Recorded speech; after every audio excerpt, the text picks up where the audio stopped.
સુરતમાં કોંગ્રેસ દ્વારા આયોજિત એઆઈ સમિટ સામે વિરોધના મેસેજ બાદ શહેરના ભાજપ કાર્યાલયની આસપાસનું વાતાવરણ તંગ બની ગયું હતું.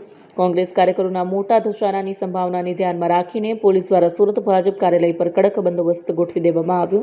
ડીસીપી, એસીપી સહિત વરિષ્ઠ અધિકારીઓની દેખરેખ હેઠળ મોટી સંખ્યામાં પોલીસ દળો તૈનાત કરવામાં આવ્યા. કોંગ્રેસના કોઈપણ સંભવિત વિરોધને નિષ્ફળ બનાવવા માટે સક્રિય પોલીસે કોંગ્રેસ કાર્યકરો વિરોધ કરે તે પહેલા જ અટકાવી લીધા, જેથી મોટી અનિચ્છનીય ઘટના ટળી શકી. હું શૈલેષ રાયકા, એક્સ કોર્પોરેટર સુરત મહાનગરપાલિકા.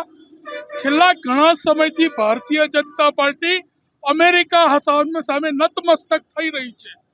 A1ની પ્રોગ્રામમાં પણ એ લોકો નિષ્ફળ રહ્યા અને સમગ્ર ભારતમાં રાહુલ ગાંધી વિરુદ્ધ એ લોકોએ જે પ્રોગ્રામ આપ્યો છે એના વિરુદ્ધ, નરેન્દ્ર મોદી સાહેબના વિરુદ્ધ, અને એ પ્રમાણે અમે સુરત મહાનગરમાં પણ આજે ભાજપ કાર્યાલય પર આવી અને પૂતળા દહનનો પ્રોગ્રામ હતો, પરંતુ એમની સત્તા હતી, પોલીસ એમની જોડે હતી, એટલે અમારા એક પણ કાર્યકર્તાઓને તેઓએ આગળ વધવા નથી દીધા.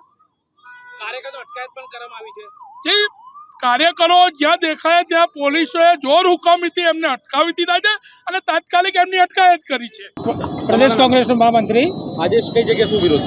આજે ભાજપ કાર્યાલય પર વિરોધ હતો. અમારો યુથ કોંગ્રેસનો વિરોધ હતો. એમાં એસ્ટેટ ફાઇલમાં જે તરીકેથી મોદી સાહેબ મંડળમાં આવ્યો છે એને લઈને આખા ભારતમાં વિરોધ છે એનો, અને અમે યુથ કોંગ્રેસવાળા પ્રોગ્રામ કરવા આવ્યા છીએ. આજે સુરતમાં શું વિરોધ હતો, કઈ પ્રકારે?